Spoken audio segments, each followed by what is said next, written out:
트레벤 스포츠 주간 K리그 시간입니다. 일단 그동안 해오던 팀 분석을 잠깐 멈추고 오늘은 슈퍼컵 이야기 한번 해볼게요. 20년 만에 부활한 슈퍼컵입니다. 왜 부활인가? K리그 슈퍼컵이 2006 시즌 이후로, 그러니까 울산 대 전북이 붙었던 2006년 슈퍼컵 이후로 중단이 됐습니다. 왜 중단이 됐냐? 일단 스폰서가 더 붙을 수 있는 스폰서가 없었고요.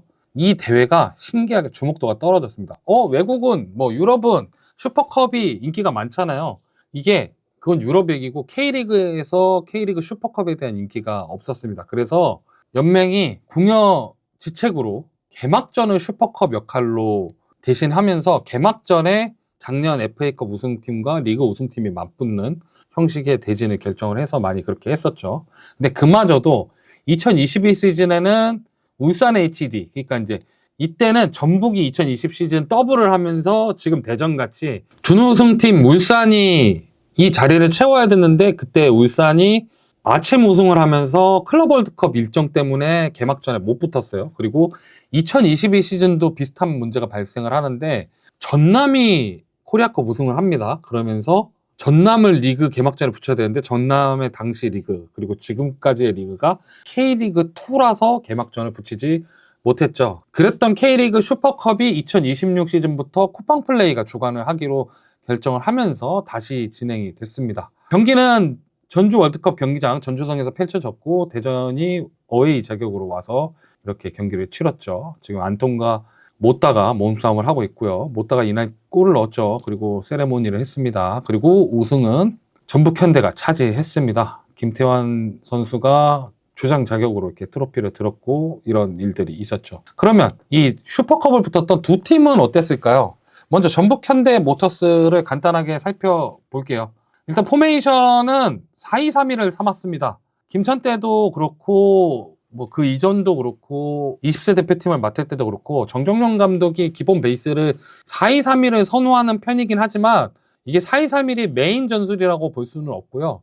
때에 따라서 백스리를 쓰기도 한다던가 아니면 투톱을 쓰거나 4-4-2를 쓰기도 하는 그런 포메이션이 상징적인 감독은 아닙니다. 전북은 이날 이적생들을 적극 기용했습니다. 중국에서 온 박지수 그리고 포항 출신 오베르단을 선발로 기용을 했고 제주에서 데려온 김승섭도 선발로 기용을 했고 안양에서 임대로 데려온 모따도 선발로 기용을 했습니다.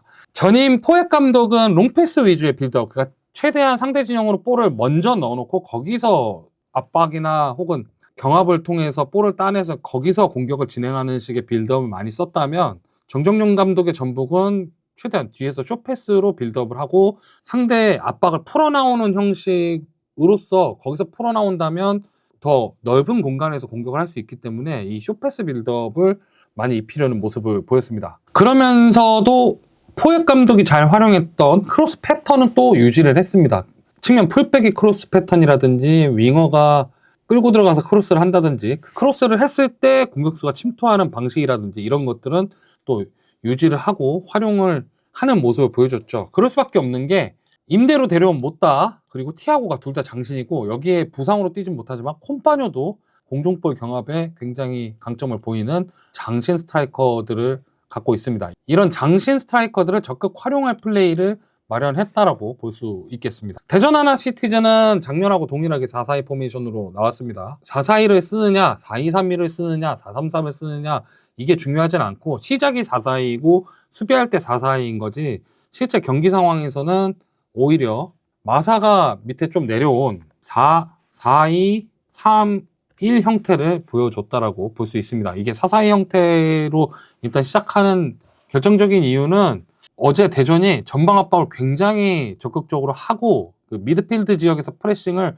굉장히 하드하게 가져갔습니다. 그리고 제일 인상적인 부분인데 대전이 돌려치기라고 얘기를 하잖아요. 다이렉트 패스를 통해서 공수 전환을 하는 속도가 굉장히 빨랐습니다. 그리고 선발로 루빅손과 엄원상이 굉장히 빠른 역습을 통해서 상대 진영까지 혹은 상대 박스 사이드까지 도달을 하고 여기에 마사가 접근을 해서 볼을 연계하거나 혹은 드리블 돌파를 통해서 적극적인 하프 스페이스를 공략하기 시작합니다. 이 과정에서 공간을 이끌어내고 거기에 다시 선수를 투입하는 이런 복잡한 형식이 아니라 빠르게 볼을 투입해서 측면으로 도달해서 공격을 진행하려는 심플하지만 빠른 볼 투입을 볼 수 있었고, 그리고 이거는 좀 의외긴 했는데 디오고라는 선수 있잖아요. 대전에 데려온 디오고라는 선수, 제가 따로 경기 모습을 체크하진 못해서 어제 경기에서 처음 봤는데 되게 빠르더라고요. 키가 194던데 빠르고 힘이 좋고 발밑도 있는데, 이 선수가 어제 주민규 대신 들어와서 전북 수비수들한테 간담이 서늘게 하는 플레이를 보여줬습니다. 물론 이제 두 팀 다 문제점은 있었습니다. 이게 경기 초반에 보여줬던 모습인데, 대전이 초반에 굉장히 하드하게 압박을 했고, 그 압박을 전북이 초반에 대처를 잘 못했습니다. 그리고 경기 내내 보이는 모습, 그러니까 대전이 전방 압박에 실패하게 되면 이 미드필드 지역, 우리가 흔히 얘기하는 미드서드에서 굉장히 강한 압박을 거는데, 이때 전북의 이 삼선 미드필더들이 이 대처를 잘 하지 못하면서 파울을 쌓아가는 모습을 보여줬는데, 이런 부분들이 문제가 있었고, 그리고 크로스 패턴이 위력적인 대신에, 크로스 플레이가 위력적인 대신에 중앙에서 공격을 풀어나가는 모습을 어제 이승우가 조금 보여줬던 거를 제외하고선 중앙에서는 백패스나 아니면 횡패스밖에 나오지 않았던 그런 공격 플레이 패턴이 없었다, 요 부분. 그리고 측면 크로스가 김태현이 잘 올려줬지만 크로스를 올리는 과정이 굉장히 단순했다.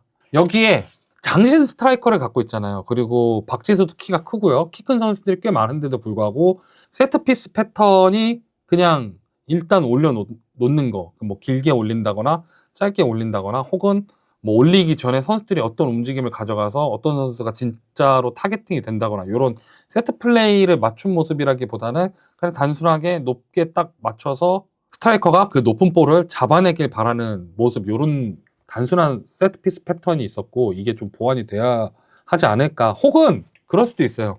아직 슈퍼컵이고 리그에 들어가지 않았기 때문에 정해둔 세트 플레이 패턴을 보여주지 않고 단순하게 하기로 했을 수도 있어요. 이 부분은 뭐 보완이 필요하다라고 적어놨긴 했지만, 굳이 얘기하면 세트피스 패턴을 확인하려면 앞으로 한 10경기 정도는 더 봐야 되지 않나. 그리고 대전이 이제 PK를 어떤 시점에 가장 드러난 문제인데, 전북 수비수들이 뒤에서 쫓아가는 장면이 많이 나옵니다. 상대가 크로스를 시도한다거나 컷백을 시도한다거나, 혹은 얼리 크로스를 시도하는 상황에서 전북의 수비수들이 간격적인 문제도 있겠지만 수비 위치 선정이 늦다 보니까 공을 잡으려는 공격 선수들의 뒤를 쫓아가는 상황이 많이 발생을 했어요. 이게 김태환 선수한테도 한번 나왔고, 다른 선수들도 대전의 수비 선수들을 놓치는 장면이 많이 나왔는데, 이게 장기적으로 봤을 때는 전북 현대의 이 아킬레스건이 될 확률이 높습니다. 그래서 좀 정리를 해보자면, 불안감은 있지만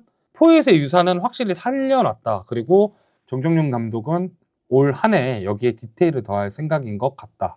이런 것들을 알 수가 있었죠. 대전 하나 시티즌은 문제점이 어땠나? 일단 득점력이겠죠. 골 결정력이라고 적어놨지만 일단 득점력이겠죠. 찬스가 없었던 건 아니에요. 대전이 진짜 졌지만 잘 싸웠던 게, 전북을 몰아붙이는 순간도 있었고, 전북을 상대로 경기적으로 이렇게 리드하는 모습을 보여줬는데 반해 일단 주민규가 고립되면서 유의미한 득점 찬스가 주민규 쪽에서 안 나왔고, 그리고 이 박스 진입을 시도하는 횟수에 비해서 공격이 유효하게 연결된 것도 사실 상대적으로 적었고, 찬스를 잡았음에도 불구하고 득점에 실패했기 때문에 그 부분에 있어서는 확실히 보완이 필요하다. 저는 이 부분은 개인적인 선호도에 좀 가까운데, 돌려치면서 공수전환, 공격전환이 굉장히 빠른데 반해 토요일날 슈퍼컵 경기 당시에 엄원상이 컷백을 올리거나 사이드 측면 선수들이 크로스를 시도할 때 박스 안에 있는 대전 선수가 거의 주민규 혼자밖에 없어요. 그러다 보니까 이 공이 뒤로 흘렀을 때, 혹은 주민규를 지나쳤을 때 재차 슈팅을 할 수 있는 선수가 너무 적다. 그러다 보니까 이게 득점 기회가 한정된 공간에서밖에 나오지 않았다. 혹은 연이어서 득점 기회를 잡을 수 있는 찬스를 좀 놓치게 됐다. 그리고 이제 수비 부분에 대해서 이야기를 해보자면, 결국에는 어제 못다 수비진 비집고 사이에 들어가서 긴 크로스를 발로 처리하긴 했지만 결국에는 장신 스트라이커가 위치 선정에서 이겨서 득점에 성공했던 거고, 티아고의 헤딩볼은 말할 게 없죠. 그러니까 수비진들의 제공권, 수비진들이 키가 지금 작은 건 아닌데 제공권에서 문제를 보여주고 있습니다. 근데 지금 광주 스트라이커 크죠. 그리고 키 큰 선수들이 은근 많단 말이에요. 뭐 마이컹 말할 것도 없죠. 어느 팀이든 제주에 이번에 새로 들어온 스트라이커도 키가 큰데 이 선수들이 대전의 센터백들에게 유리한 상황을 많이 맞이할 가능성이 크다라는 이야기가 됩니다. 그렇기 때문에 대전의 이 제공권 문제는 반드시 해결해야 될 과제라고 봐야 하고요. 그리고 측면 크로스, 그러니까 어제 크로스 2개가 올라올 때 김태현이 무조건 잘 올린 것도 있지만 김태현이 크로스를 올릴 때 방해가 되는 요소가 대전에게는 거의 없었다라는 부분은 크로스를 허용하는 상황을 되게 편안하게 맞이하는 상황이 아니라 굉장히 그 타의적으로 맞이했다라고 봐야 되기 때문에 특히 이 두 부분은 수비 시의 이 두 부분 제공권과 측면 크로스를 너무 손쉽게 허용하는 문제는 대전이 당장 다음 주 개막전부터 잘 보완해서 보여줘야 되는 부분이라고 생각합니다. 그리고 이거는 어떻게 이야기해야 되나라고 말하고 싶은데 결국에는 측면 크로스를 저지도 못했는데 대전의 포백 이 간격이 많이 벌어져 있다 보니까 상대 공격수의 침투가 들어올 때 이 부분을 저지하지 못하고 뒤쫓아가는 상황, 그러니까 전북하고 비슷하지만 다른 상황이 계속 발생을 한단 말이죠. 이 부분은 대전의 수비진들이 전북과는 다르게 새로 꾸려진 라인이 아니라 종전에 합을 맞췄던 라인이라서 대전이 수비에 있어서는 올 한 해를 잘 이끌어 나가기 위해서는 준비하거나 혹은 대처해야 될 게 많이 보인다라고 할 수 있을 것 같습니다. 일단 공격이랑 수비를 두 부분을 나눠서 이야기를 하고 싶은데 공격진의 호흡, 그러니까 주민규가 계속 고립되는 문제는 호흡의 문제라고 생각을 해요. 아무리 뭐 루빅손이나 엄원상이 울산에 같이 있었던 선수들이라 하더라도 1년은 같이 안 뛰었던 선수고 주민규는 대전의 시스템에 맞춰져 있던 선수란 말이죠. 그러다 보니까 주민규의 연계도 잘 보이지 않고 고립되는 모습을 많이 보여줬단 말이에요. 이 부분을 좀 호흡을 해결한다고 그러면 빠른 공수 전환이 더해졌고 마사가 이 사이에서 변수를 만들어내서 찬스를 만들거나 본인이 슈팅을 하거나 이런 모습을 보여줬단 말이죠. 그러다 보니까 공격진의 호흡이 완성되면 작년보다 일관성 있는 컨셉을 갖출 것 같다라는 예감이 있습니다. 근데 문제적인 모습은 대전이 우승을 하기 위해서는 수비진의 집중력이 굉장히 필요하고 공격진의 패턴이나 그러니까 공격진이 이 상황에서 어떻게 공간을 만들어서 찬스를 만들 건지 혹은 슈팅할 수 있는 상황을 어떻게 세팅할 건지 이런 것들이 좀 더해져야 되는 문제가 좀 있고 결정력이 반드시 보완이 되어야 할 것 같다. 그러니까 대전의 작년 모습이 딱 이렇거든요. 답답할 때 균열을 만들어주는 선수 있는데 결정해주는 선수가 없어요. 그래서 디오고를 데려왔는데 디오고도 균열을 만들어주는 선수긴 해요. 근데 결국엔 대전은 우승하려면 결정력이 있는 혹은 결정력이 보완된 스트라이커가 필요하다. 이렇게 정리할 수 있을 것 같습니다. 재밌는 이야기 있었습니다. 정경용 감독 어제 승장이었는데 슈퍼컵 우승 트로피를 아예 안 만졌어요. 그러니까 슈퍼컵 우승을 했으니까 우승팀 주장이 트로피를 들어 올리고 이제 감독도 한 번씩 들어 올리게 하잖아요. 어제 정경용 감독 절대 트로피를 손을 대지 않았습니다. 이유는 이 우승이 자신이 이제 세팅한 우승이 아니라 작년에 이어져 온 선수단과 작년에 이어져 온 전술이 이뤄낸 우승이라고 생각해서 자신의 지분에 이 슈퍼컵 우승이 지분이 없다라고 생각을 해서 트로피를 만지지 않았다고 합니다. 그런 부분에 있어서 정경용 감독이 올해 어떤 의지로 시즌을 준비하고 전북현대와 어떤 이야기를 만들어내고 싶은지 이런 게 느껴지는 모습이어서 또 보기 좋았던 모습이고요.